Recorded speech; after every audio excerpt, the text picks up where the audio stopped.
এবার চীনের বিজ্ঞানীরা এমন একটি কন্টাক্ট লেন্স তৈরি করেছেন যা মানুষের চোখে ইনফ্রারেড আলো দেখার ক্ষমতা দিচ্ছে, অর্থাৎ যা এতদিন পর্যন্ত চোখে দেখা যেত না এখন তা দেখা সম্ভব হবে, এমনকি চোখ বন্ধ থাকলেও। এই বিশেষ লেন্সটির ভেতরে রয়েছে অ্যাপ কনভার্সন ন্যানো পার্টিকেলস নামের এক ধরনের অতি ক্ষুদ্র কণা। এরা ইনফ্রারেড আলো শোষণ করে তা রূপান্তর করে দৃশ্যমান রঙে। ফলে চোখের রেটিনায় এমন আলো পড়ছে যা সাধারণত আমাদের দৃষ্টিসীমার বাইরে থাকে। এই প্রযুক্তি চোখ বন্ধ থাকলেও কাজ করে, কারণ ইনফ্রারেড আলো চোখের পাতার মধ্যে দিয়েও প্রবেশ করতে পারে।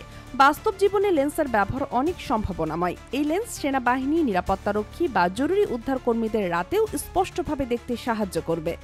যারা রং চিনতে পারেন না তাদের জন্য আলোকে এমন রঙে রূপান্তর করা সম্ভব হবে যা তারা বুঝতে পারেন। এই প্রযুক্তি ডাক্তারদের কাজে নতুন দিগন্ত খুলে দিতে পারে।